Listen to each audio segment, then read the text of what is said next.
19. Yes! Bibby. Big three-pointer for the rookie from Arizona. Big Country Reeves needs to rebound from what was a terrible season. Does everyone like basketball? With the second pick in the 1999 NBA draft, the Vancouver Grizzlies select Steve Francis from the University of Maryland. This is, with the second pick, Steve Francis, the severely niche Vancouver Grizzlies basketball podcast, where we amaze our legions of fans by diving into the most important, but also the most minute details in Vancouver Grizzlies history. This is the first episode of season 2, and today we tackle what is broadly believed to be the greatest NBA draft of all time, that being on June 26th, 1996, in scenic East Rutherford, New Jersey, leading to one of the most famous Slam magazine covers of all time, the 1996 entry draft. I'm here with the tracker of variants, Mr. Pitch and Putt himself, Justin McElroy. How's it going, Justin? There are dozens of our fans, Jeremy. Dozens! Legions. But I am, we had season 1. We had lots of losses, but we also had a team that was baked in where there was only so much that could happen.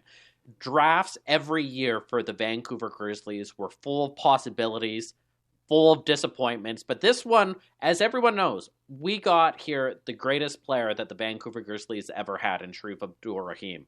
But everything around the draft and what could have happened and what other teams did was fun to look back 25 years later. God, we're old. But also extremely interesting just to see what could have been for this team of all the different roads that were not taken that fateful night in New Jersey. Yeah, absolutely. I was really excited to see kind of the level of talent that was there, and also to go back and see how they were discussed on the broadcast. And speaking of that broadcast, we were on TNT watching the American feed. We were informed again by David Sturm that it was broadcast on YTV in Canada. Unfortunately, couldn't find the YTV feed this time around. Biggest disappointment of the day. I think so. I was texting you being like, but we're going to get the YTV feed, right? Much to our chagrin or delight, I guess you might say, we started out with a pretty, I don't know if you noticed, that creepy opening from Magic Johnson. I want my name to be called. I want to walk across the stage. I don't think there's one guy who ever had forgotten when he was drafted. You will always remember that. You always have that eerie music, kind of like talking about the intensity of being the number one pick, which I get is very cool, but also it was just, I don't know, the production was really creepy. And then Ernie Johnson cuts in and goes, New York City as a backdrop here in East Rutherford, New Jersey. And I'm like, oh, it was in New York. Oh, no, it was in East Rutherford. I mean, no one's ever excited to be in Jersey. The Nets were never excited to be in New Jersey. That's why they're in Brooklyn. But, you talk about this year's broadcast. Sadly, no YTV. But this year, the production values for TNT, I think, took a step up. We had Peter Vesey as the analyst who actually had some really good scoops the entire time. The highlight packages for all the players were good. And, for the 95 draft, we talked about a lot about sort of dated stereotypes, a lot of awkward racial conversations about character and hustle and smarts. There seemed to be a lot less of this time, a lot less obsession with underclassmen going into the draft. This was sort of the TNT that we sort of know now a little bit more.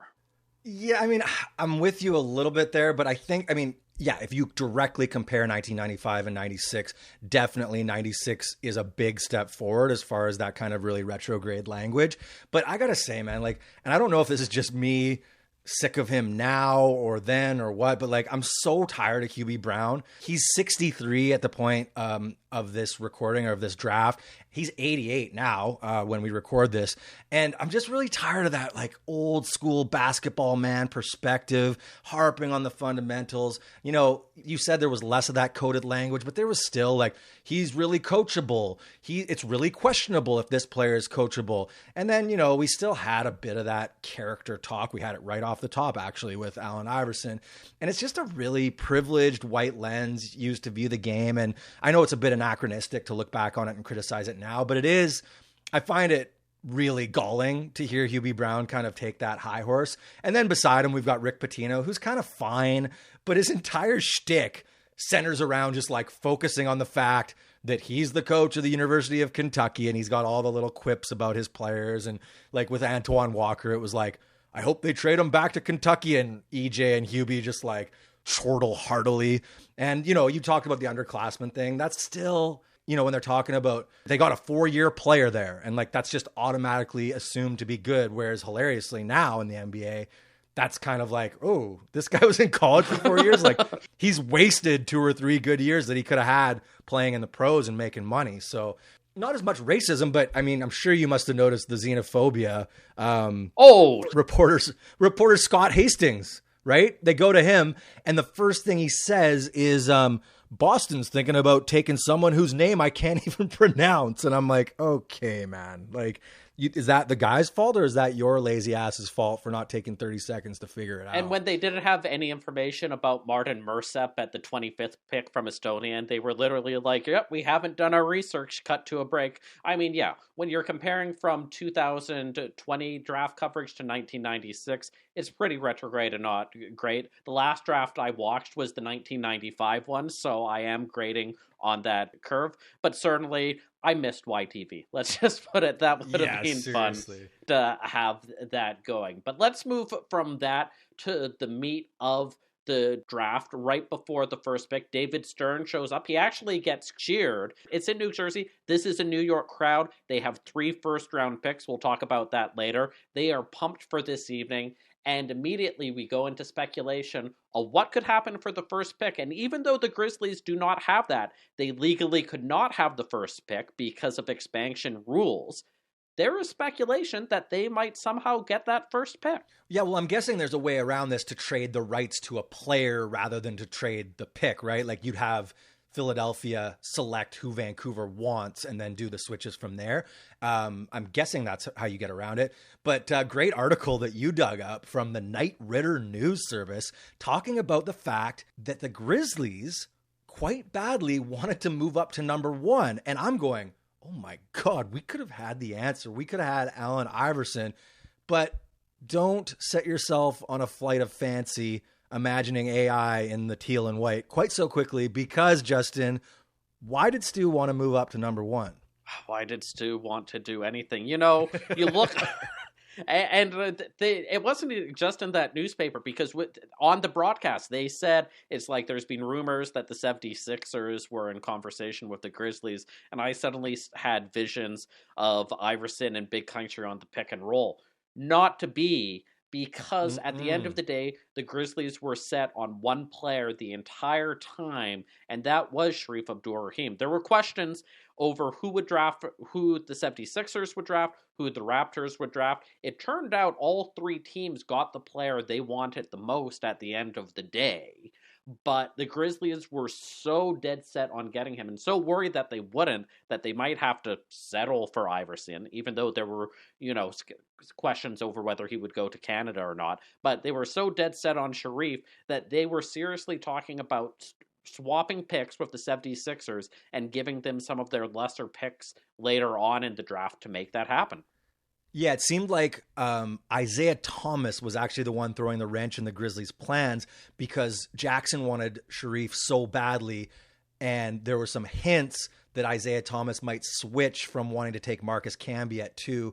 It does seem like Iverson was locked there with Philly at number 1, and so Stu wasn't worried about that. He was worried about Isaiah Thomas grabbing Abdur-Rahim, and as we might remember too, I was reminded that Shareef Abdur-Rahim entered the draft, pulled from the draft, and went back in. So there was a bit of a yo-yo effect going on as to whether he would be even available to be selected. So let's move to the number 1 pick. With the first pick in the 1996 NBA draft, the Philadelphia 76ers select Allen Iverson from Georgetown University. Congratulations. Hubie Brown says there's nobody in the league quicker than you. Is there anybody that can stop you one-on-one? I don't know. I hope not. I don't think so. You've pretty well been able to do whatever you want on the court in high school and in college.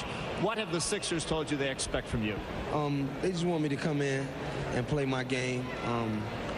distribute the ball. There's great players already on the team, Stackhouse and Derek Coleman. It'd be crazy to think that I will come in and try to take all the shots like I did at Georgetown.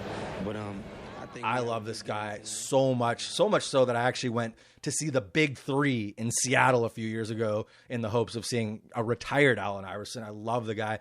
And he's just like, he's oozing swagger when he walks up there. Like, he's already almost a fully formed Allen Iverson. And it just was amazing. And, racist announcer alert. There's the character issues get brought up. But the part I loved was right at the end of the Iverson pack, and they go to John Thompson, the coach of Georgetown, and he said, and I think he's got a tremendous competitive heart. And I was like, that is awesome. What a great way of describing it. I love how they're like, well, now that Allen Iverson joins Derek Coleman and Jerry Stackhouse, maybe the 76ers. And of course, Iverson got them to the finals without any of that. Yeah, I mean, one other thing, and the reason, there were a few reasons why Iverson wasn't a consensus number one, even though it sort of seems obvious now, even with Kobe and Nash and others, is because his height as well, right? And also it still was a big man-dominated NBA at the time, so someone that small penetrating was seen by some as a bit of a reach. But yeah, there was lots of what-ifs during this draft, and people love to recreate it because of that speculation.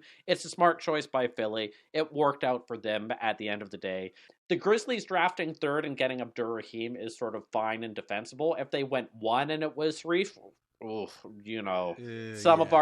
have good memories of Reef. Some of them might be a little tinged if that had happened.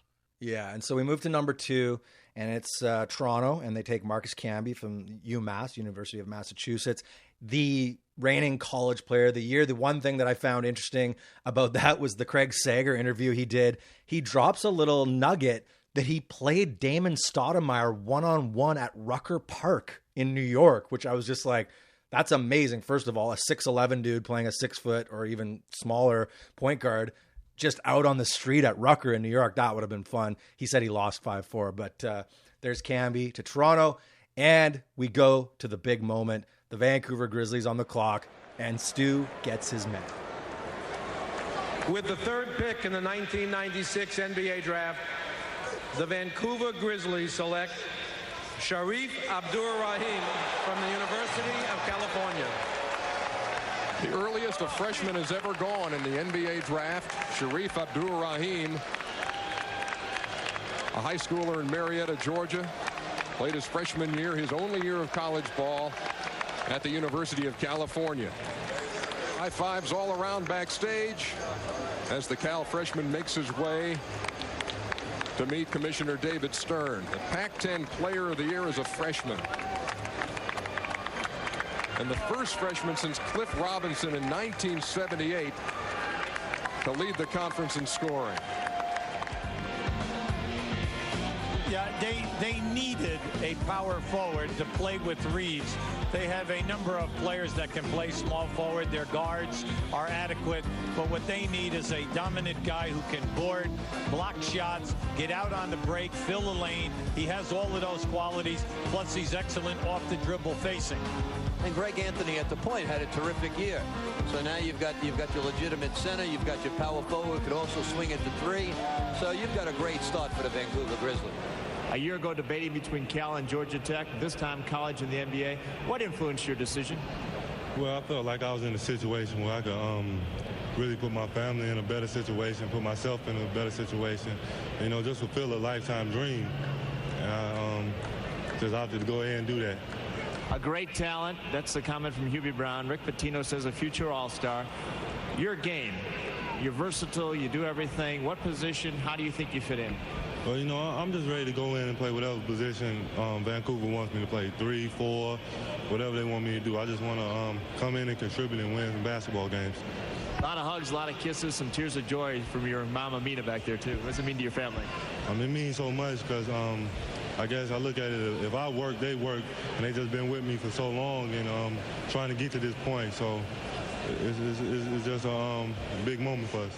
And at the time, there was not really any question about this. You look at all the articles before the draft happened, and it was clear that Sharif was the player that they wanted more than anyone else. We talk about Kobe, we talk about Nash being lower on. There was no question or no real even speculation or debate or argument that, yeah, if they kept the third pick, maybe they should pick one of those guys. And look, Reef was highly valued around the league. He played just one season at California. He dominated by the standards of that era, of any era, for a first-year 6'10" big man. The things that you would talk about, the flaws in his game today, that the lack of a long shot, that the lack of, he was tall, he wasn't insanely athletic, were not necessarily things at the time. He was just seen as a beast of a power forward. And you look... We're used to Vancouver Grizzlies players getting drafted and looking sad because of Steve Francis. He's happy to be picked. He looks thrilled to begin with. Everyone on the Grizzlies looks thrilled. And he goes on and gives the Grizzlies more productive minutes and more star panache than any player that they ever had. This is a fantastic moment for the franchise. It's what the team wanted. It's what Sharif seemed to legitimately enjoy. There's lots of times you can look at Grizzly stuff now and go, what if this happened? What if that happened? This was a nice moment. Yeah, and just a quick reminder of that whole, the NBA draft paradigm is that the collective hive mind forms over, a number of months, and the consensus is there, and you're not really going to stray from it that much. That's just kind of how it works. And Abdur-Rahim there was no questions when they picked him from the panel, from anyone. It was oh yeah, this is the, first ever freshman to be the player of the year in the Pac-10, right? You absolutely cannot call this a bust pick. It's not a bust pick.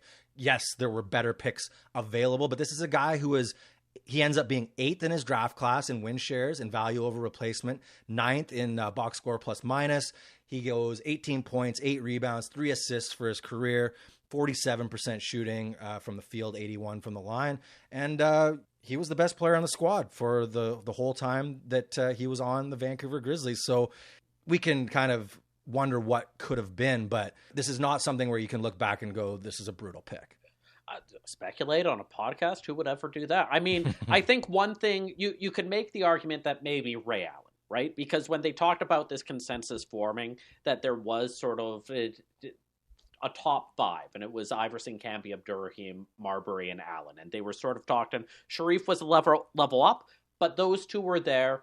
Marbury, flamed out after his first 8 or 9 solid seasons, and it's hard to imagine that he would have stayed in Vancouver for more than 3 years. You could make a case that drafting Ray Allen would have had a better impact on the team over the long run, but you have to stretch a little bit to imagine both the Grizzlies, making that leap, and in 1996, picking a pure shooter over a big man as well. Yeah. And ultimately, was Allen going to change the trajectory of the team in a way that maybe Kobe or Nash would have? It's hard to make that argument. Yeah, and I mean, they do say Greg Anthony can breathe easy because the Grizz didn't draft Marbury, which I thought was interesting because it didn't seem like, I mean, of course, he was kind of next on the big board, but it didn't seem like there was any suggestion that the Grizzlies were leaning anywhere but to Shareef Abdur-Rahim. So let's keep it going here, McElroy. And just briefly, we do go to the Milwaukee Bucks at number 4, and they pick Stephon Marbury. And there's a really nice emotional moment where they cut to the interview with Sager, and Marbury's he's crying, man. He's giving her and kind of letting it all on the line, which I know back in the day was a bit more odd than it is today. Now it's a bit more understood that, that's showing that emotion is the biggest moment of your life. Yeah, it's A-okay. It's good. You've worked your whole life for this, right? And we don't learn for a bit later, but we can talk about it now. Number 5, Minnesota takes Ray Allen, and there had been a lot of talk. Actually, Peter Vesey gets it wrong, and he thinks that Allen's going to be traded for Portland point guard Rod Strickland, but instead we get that 4-5 trade where Marbury goes to Minnesota to play with KG, and Ray Allen ends up in Milwaukee. And then that interview on the TNT set just an hour after the trade as well, which is just such a mind-blowing, what could have been there, even though at the end of the day, both players made their biggest impact and legacy on a different team. For Marbury, it's arguably the Nets. For Allen, I guess he won his championships with both the Celtics and the Heat. But it's one of those little nuggets within the draft at the end of the day, which was just so fun to see. And ultimately, both of those players had a higher cachet and impact than Reef, but still 3 productive careers there. It's just amazing how loaded the top of this draft is. Totally. And the funny thing was, they don't do this anymore. I don't even know if they ever did this after this year, but they actually got Marbury and Allen to come up on the stage and get their new jerseys. It was like, hey, y'all been traded, get back up here, which is now like, it's funny. They kind of like stick you're still on your team. This was funny. It's like, yep, it's through. Come on up. After Ray Allen, we get, a bit of a dip in this draft. It goes Antoine Walker to Boston, Lorenzen Wright to the Clippers, Kerry Kittles to the Nets, Samaki Walker and his all-white suit and white bowler hat to the Dallas Mavericks. Tremendous. Tremendous. Kind of the only kind of bold aesthetic, the old style pick, because like the suits were actually way less baggy this year, and actually a lot of them just looked kind of good. It was interesting to see that 25 years on. Eric Dampier goes to Indiana. Then we get Todd Fuller, the biggest bust of the lottery, bringing in with a minus 2.3 value over replacement player to the Golden State Warriors. Vitaly Potapenko or Potapenko, depending on who you go with.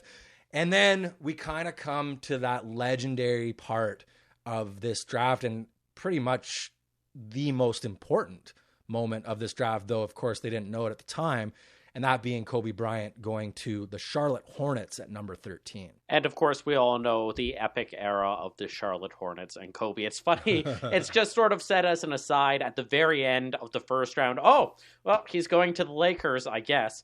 And obviously, Kobe is the most impactful player in this draft, one of the most impactful players in NBA history. But in the actual broadcast of this, not so much. He's seen as a high schooler that is intriguing, though not necessarily talked about at the same level as KG the year before. There's a little bit of a package on him later on as well.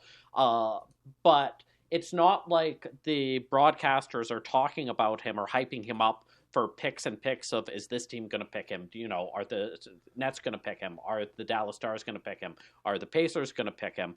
And I found that really weird, man. Like, because the interesting thing is he wasn't mentioned until 45 minutes into this draft, but then whenever they mentioned him, it was only in glowing terms.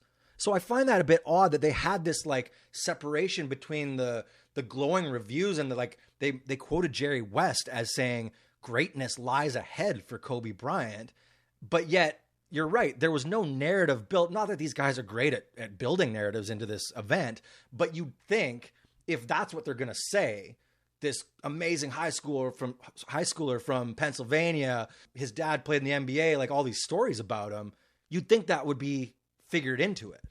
But as you also said earlier, a consensus forms around the top picks and who is at the top. And in 1995, KG was talked about in that top tier. In this draft, Kobe, for whatever reason, wasn't. And maybe it was scouting. Frankly, I think, again, we go back to how much big men used to dominate in the NBA. The fact that KG was, close to 7 feet, just full of athleticism. And Kobe was just another shooting guard, in a sense, for some of these scouts. And only 18, when at the time that was still fairly taboo. But it was interesting to see just, if you had watched this draft, you would not have picked up in any real way, this is the guy that's going to make the biggest mark on the NBA of all of these players. Yeah. And speaking of the trade, like they had assumed it had happened, but the trade actually didn't go through until 13 days after the draft because Vladdy, who the Lakers were trading because they wanted to free up cap space to try and sign Shaq, was like, I'll retire if you trade me to Charlotte. And so this whole thing got like thrown into the blender. And then, of course, 2 weeks later, it does go through. But it's interesting because you look at those highlights of Kobe, and the modern version of watching those highlights is going back to watch LeBron in high school. And I wonder like if there's something that makes the scouting more difficult when Kobe Bryant is dunking on a guy that looked like me in like grade 12, 5'11" and 145 pounds. it's like, yeah, that's impressive, but look at who he's playing against. Like, it seems like there's an element of that. But man, I think it's the physicality, right? And you think about like what Kobe is known for, and a big part of it is just that hyper competitiveness and intensity that was just at this extreme level past everyone else. Yeah, he can hit an 18-foot shot, and yeah, he can penetrate. Lots of players could, and maybe you can't necessarily see that he's that much higher than everyone else at 18 years old compared to some of these 20-year-olds. Of course, it was the wrong, for 12 teams to overlook him was a mistake. I'm just saying I can understand it a little bit. I'm not necessarily raking those 12 teams over the coals, but another point is when he takes the stage, I don't know if it's just me being impacted by what I know now. It's very possible. But I felt he did have a commanding presence. Well, Colby, your dad can tell you about the NBA. You can watch every playoff game on TV. But until you go through the workouts, experience yourself, you don't get that firsthand. What was it like for the tryouts? What did you learn? Well, I learned that you have to work hard and you have to approach the game with a serious mindset. There's a step up from high school, and I understand that. So therefore, every time I step on a basketball court, I'm going to put a strong effort out there on the floor.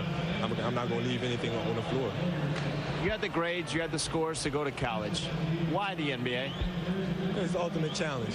If I was 40 years old and I'm sitting back and I'm looking back at my career, if I went to college and played on the NBA, maybe I had a great career, maybe not. And I'm still having that down in my mind. Could I have answered that challenge? Could I have responded to the challenge of the NBA? And that's something that I didn't want to have on my shoulders, so I just really accepted it. A year ago, is Kevin Garnett sitting where you are. Have you talked to him? What advice has he given you? Well, he's talked to me. He's told me a lot of stories and a lot of experiences that he was going through. But all in all, he said it has to be your own decision. He said that he can give me a lot of pros and cons, but ultimately it has to be my decision.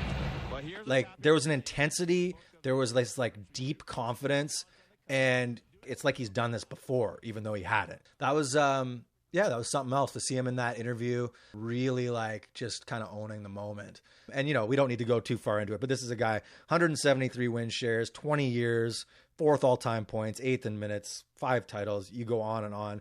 One thing that I didn't realize, 12-time defensive first or second team, which is, super impressive for a superstar as well. But very, very important moment of this draft. Yeah, he's like one of 10 players in NBA history where you can say his first name and you know who you're talking about immediately. But a bigger moment in this draft comes 2 picks later, at least a bigger moment for the history of the Vancouver Grizzlies, for the history of basketball in Vancouver and in Canada, because, of course, we are talking about the one, the only, Victoria's finest, Steve Nash. With the 15th pick in the 1996 NBA draft, the Phoenix Suns select Steve Nash from the University of Santa Clara. Being picked about where people thought that he would be picked at the end of the day, 15th overall by Phoenix. And it's a moment still when you look at it all set up and they talk about it. They talk about Victoria. They talk about my high school that I went to, St. Michael's, where he went to. It's still a moment that is lovely, even if you're going, how the heck did the Grizzlies mess up missing this guy? Yeah, and it was pretty cool to see. I mean, they call him immediately a poor man's John Stockton. I guess EJ at one point calls him Victoria's Secret, which I thought was a big-time eye roller. But he comes up on the stage, and he's like a valedictorian wrapped in a communications professional. Like, he's so polished, it's almost alarming. Steve, normally, I know you're happy. Normally, we don't like to compare players to those currently in the NBA, but with you, the comparisons don't stop. I must ask for the comparison between you and Kurt Rambis, the other Santa Clara pro. Well, we're similar in size, I think. Honestly, it's just exciting for me to be here. I think that Santa Clara hasn't had a pro since Rambis, and it's exciting for the school. And I want to thank Santa Clara, St. Michael's High School, Arbutus Junior High, all my coaches, my family, and my friends. They've done a lot for me along the way, and I couldn't have done it without any of them. Marty Blake, the NBA's director of scouting, always talks about the importance of playing in these postseason camps. What was your mentality? What were your thoughts going into Phoenix and the Desert Classic when you performed so well? Well, there's a lot of pressure there because you never know where you're going to go, and I think people are always speculating this and that. And, I just went out there with a positive attitude and tried to control things that I could control and not worry about the extracurricular stuff. So I was really pleased with my performance in Phoenix, and it definitely helped me. He's so charming, super comfortable in the spotlight, like similar to Kobe in the comfort, but not with that same like deep burning intensity. More just like, I am going to just like take over this interview, basically. Like, thanks everyone. It's like he won the Oscars. Yeah, it was a delight to see. I should point out that, whereas the announcers pointed out that Allen Iverson has character issues, Steve Nash is an, quote, outstanding young man, which I really, that juxtaposition did jump out at me, even though there was 14 or 13 picks between them. But yeah, no, a really nice moment to see Steve Nash kind of set out on what ended up being a Hall of Fame career. And what was interesting in how they described him, right? Because sometimes they miss the mark on these players, and obviously, why didn't the Grizzlies pick him? I mean, why didn't they do anything to try and get up to that point where they could get him? Yeah, like somehow package the 22 and something to get up there. I'm not sure what the conversation was, but you'd think from a marketing standpoint to have a legit NBA player from this part of the world would have obviously with the level of play that he brought to the floor as well. But just having that guy you can point to and say, hey, he's from here. He's from just across the strait. This is our guy. We're going to war with them. Come see Steve Nash. They should have been bending over backwards. They should have been trading whatever they could to get him. I don't know the paradigm or what was going on or if there was any conversation about that at the time. But yeah, to move up those 7 spots, you'd think could have been doable. I asked Stu Jackson about this a few years back when I did an oral history of the team. And he basically said, look, it didn't make sense where he was scouted, which in a sense was fair. No one was scouting him as a top 5 pick or someone that would be there at number 3 or would be there later on at number 22 when they had that. Yeah, I don't think you can argue at all that he should have been picked 3rd. The thing was essentially he just did not see a merit beyond an emotional attachment to trying to get him to the team. And he thought that it basically to do that would be to buy into sort of hometown pride over objective evaluations. But you have to bring some sizzle to a team to make fans care. And at the end of the day, they could have done just a little bit to get him in there as a backup point guard, and it would not have cost them too many assets. It continues to be mind-boggling. Yeah, I mean, it's interesting that he kind of like rejects that sentimentalism outright because, like you said, the worst thing you're getting is a backup or a 4th or 5th guard who's the voice and face of the team from the hometown. I mean, there's so much value in that marketability. Maybe you're moving more tickets through Shoppers Drug Mart. Maybe you're filling the stadium a little bit more because people are interested to see the guy who played in the BC championships at the Agrodome playing across town at GM Place. Just 4 years earlier. Like this was like when when I was a kid and he's at Santa Clara, people are still bringing him up like he's a legend. Like his journey was so ingrained into kids of what could happen to them if they played basketball. And I can just imagine the hundreds of people from Victoria that would have been on the Spirit of Vancouver Island every Saturday and Sunday going to games to see this kid that they grew up playing against or idolized. And now they can go see. I'm not saying it changes the trajectory of the team per se, because it did take Nash a few years to get to that point that he was a really impactful player. And you can say, well, maybe if he had starting minutes with the Suns earlier on, that happens. But again, the fact that the Grizzlies never really tried to make this happen, aside from a couple, they were offered from the Suns the number 4 pick, which they picked Antonio Daniels the next year. But there was never really the sense that a key to making the Grizzlies good was having the star player from Victoria that was slowly advancing. And I'll just never get that. I'll never get that. So what, I mean, I totally hear where you're coming from. So what do you offer that is interesting to Phoenix? Because, okay, first of all, of course, no brainer, you offer the 22. So you offer them to drop down 7 picks, but then so what are you throwing in? Because I don't think you're going to offer next year's first, because now you're offering you're basically offering a guaranteed lottery pick and a 22 to move up 7 spots. Like that doesn't make a lot of sense to me either. And then I'm looking at like, okay, let's look at the 96, 97 roster for the Grizzlies. Like, who are you flipping? Are you offering them Greg Anthony, because I guess they need a point guard. Maybe you offer Greg Anthony, maybe you offer Blue Edwards, but like, we're not a team that's really steeped in a lot of assets here. Yeah, but there's second round picks you can pick for future years. Keep in mind, at this time, the Grizzlies moved a bunch of draft picks around to get Pete Chilcutt from the Houston Rockets because they thought he was an important part of the team. And so it was, they traded a couple second round picks in the future, and there was a first and second this year. So if it mattered enough to the team, they could have made it happen. It didn't. He didn't come, and we don't have a team in Vancouver. And I know we can't point X, Y, Z, but to me, it's one of the biggest what did Stu do and what ifs for this team. Oh, I didn't know we were going to do what did Stu do. So you're landing on 22 and like 2 future seconds or something like that? Yeah, you can do 2 futures. Or 51 this year. Yeah, or 51 this year. Or, maybe they're interested in Blue Edwards. We don't know that. Probably not. But I find it hard to imagine there was not a way to reconcile that 7 picks somehow in there if it mattered. And you know what? Like, as much as we like to really rake Stu and drag Stu, I mean, you would think this is where the local knowledge becomes crucial, right? Because to Stu, he doesn't get it. He's not from here. He doesn't know, I'm guessing, he doesn't know how big of a deal it is for us to have any Canadians in the NBA at all, let alone a local British Columbian playing for the British Columbian team.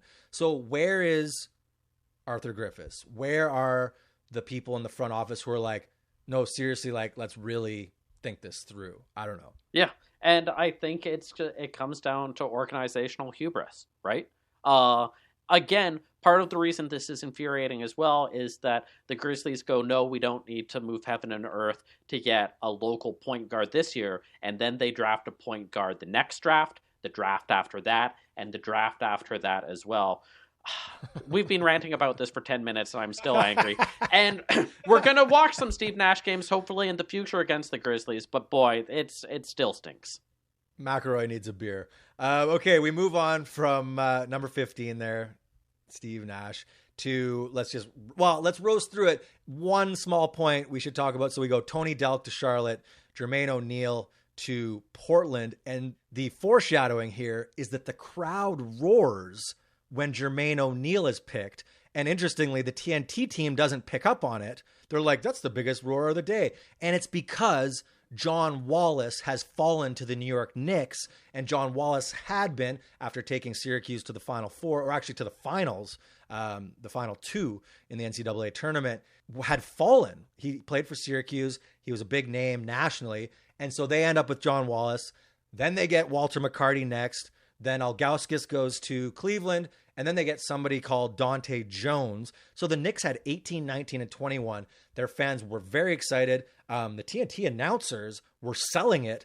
And let me just be the first to tell you, and we don't need to spend much time on this, those 3 players combined have negative box plus minus and VORP for their careers. Those 3 combined. You know how hard that is?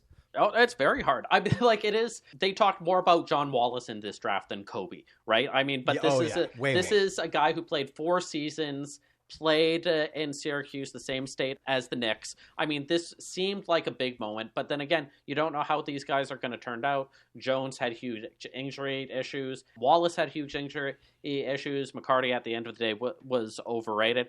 But it was so funny to see the Knicks fans so happy. And when you think about it, the Knicks were they were a good. This was the Ewing, Houston, then Sprewell, Johnson era. Got to the finals 1 year, really good team. Imagine if any of those picks pan out and what could happen there. It's funny just to see this as this nice little B plot near the end of the first round that just ends up meaning nothing.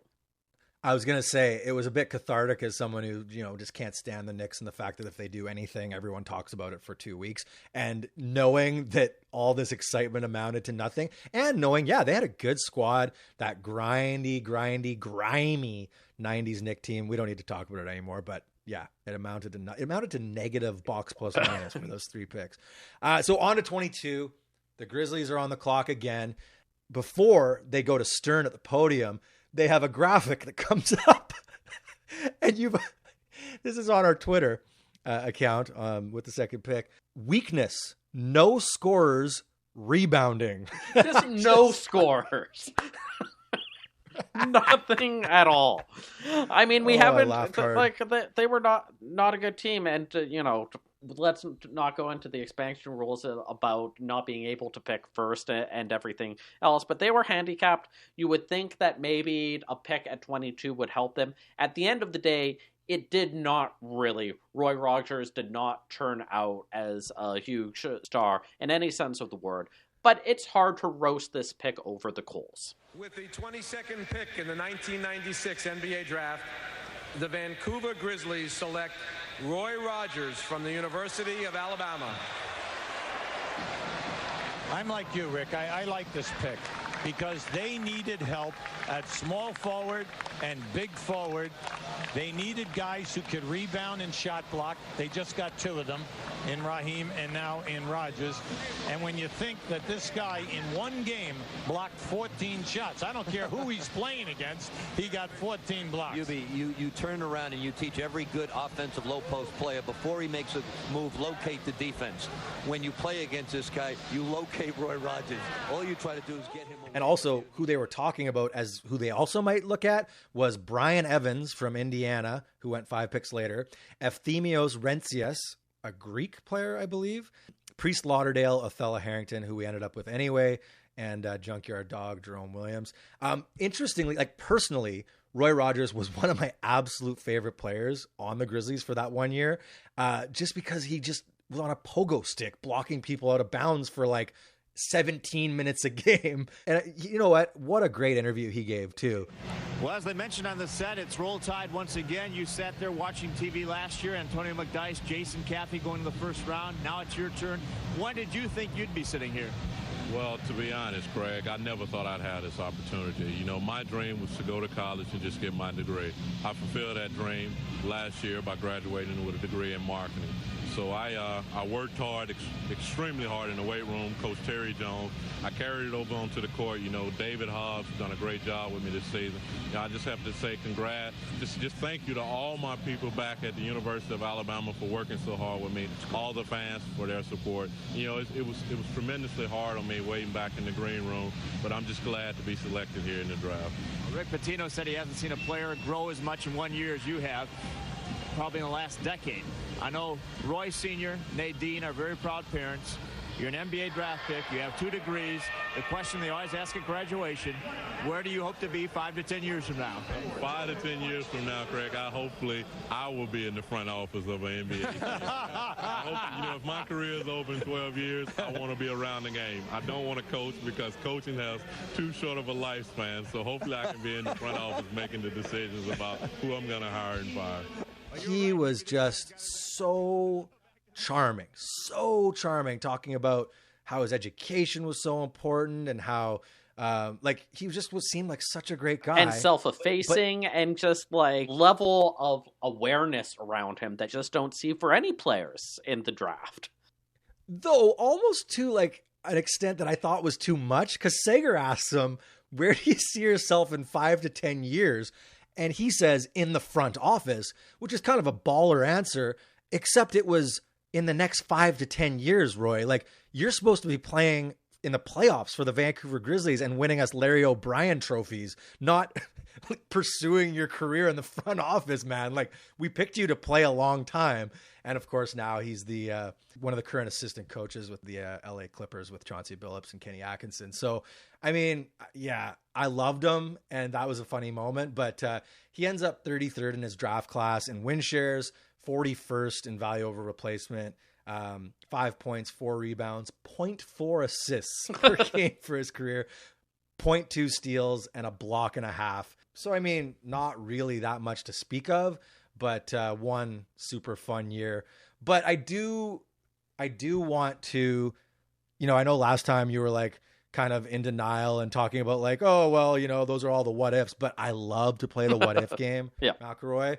So I do want to quickly build out on this what if game a little bit with the Grizzlies. And so let's talk about Sharif a little bit. And we, of course, talked, no question, should have taken Kobe, Ray Allen, Steve Nash. The paradigm wouldn't have allowed for Nash probably at the time. Kobe probably either. But of course, history changes everything, and we should have had those three guys. Arguably, they should have taken Peja, had for sure a better career than Shareef, but you couldn't have taken him at the time. And then Stephon Marbury. But what I did do was run numbers, and this actually tells the tale of the pick a lot better than I think looking at the entire careers. And I ran first 5 years of the careers, Reef versus Kobe, Nash, Allen, and Marbury. Yeah. So amazingly, his numbers are really in line with Kobe. Like, he outscores him over those 5 years. He out-rebounds him, ties him in assists, pretty much ties him in steals and blocks. The shooting percentages are almost the same. Kobe ends up with 3.5 more win shares and a bit more value over replacement. Kobe's offensive rating is a bit higher, and his defensive rating is way better. Reef's defensive rating is not very good. And then if you look at Nash, man, it's really close. Again, the Ray Allen's offensive rating quite a bit better. He did have 9 more win shares than Shareef, but part of me thinks like Ray Allen was on a pretty strong Milwaukee Bucks team, whereas Shareef, was not. And then Marbury, same thing. I mean, Shareef outperforms him. He contributes more wins. So, of course, when you look at the whole picture, Shareef is outperformed by all these guys. Marbury, it's close, but the other three not. But first 5 years, you wouldn't be crowing about, oh, we should have definitely had, Steve Nash. You wouldn't even have mentioned Steve Nash, really. No. So the one thing I would say for the what changes, it's not necessarily the record. It could be a little bit. The one thing that might have changed a little bit was sort of star power and panache. And, we talk about Vince Carter in Toronto and how much he made the city care and made it where it's like you needed to buy a ticket to watch him play. Shareef was a good, productive player, especially, and when you compare those first 5 seasons, he right out of the box, he was good to go.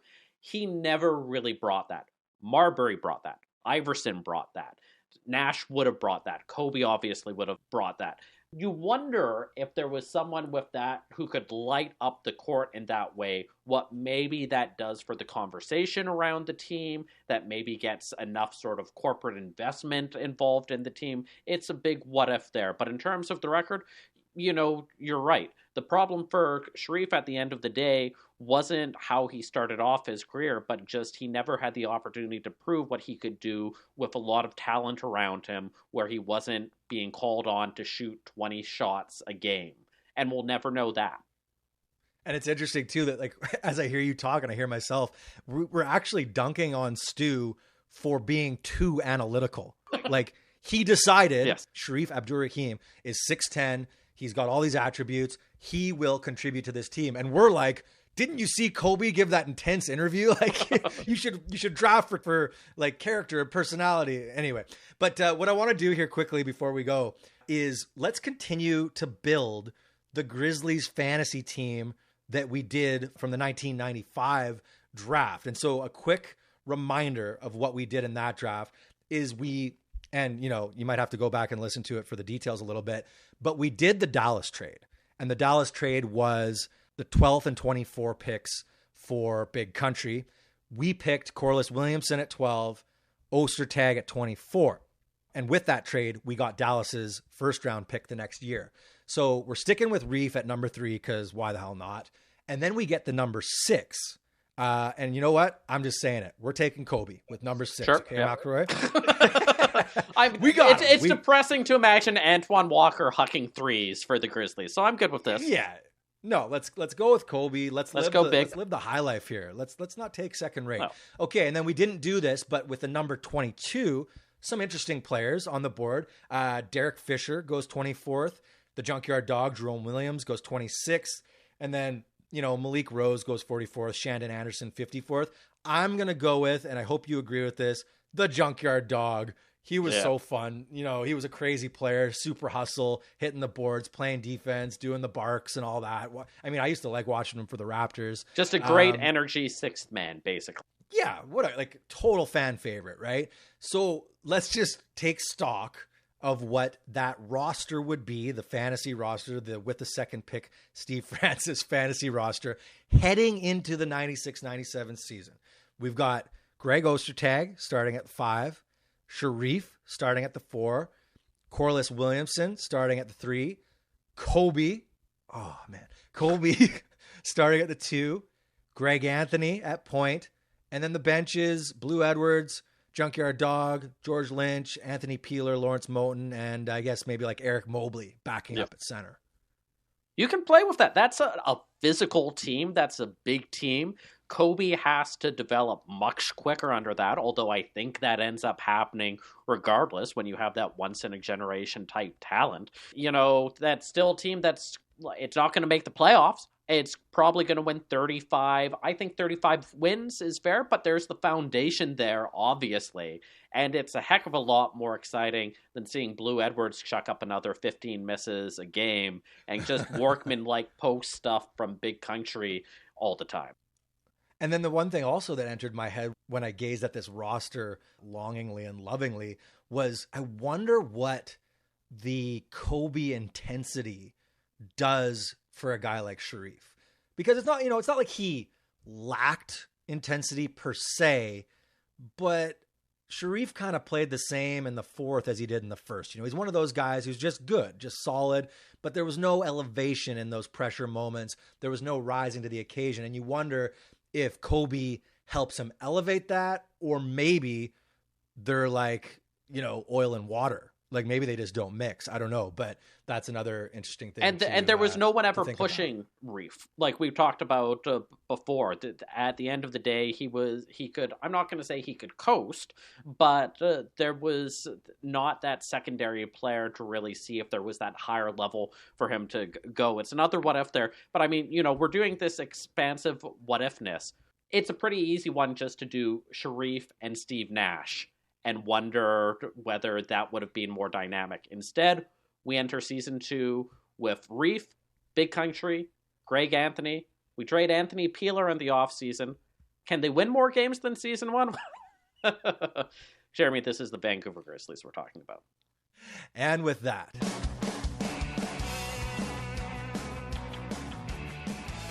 this has been, with the second pick, Steve Francis, the Vancouver Grizzlies basketball podcast. For Justin McElroy, I'm Jeremy Allingham. Check in with us for the first game of season 2 coming soon.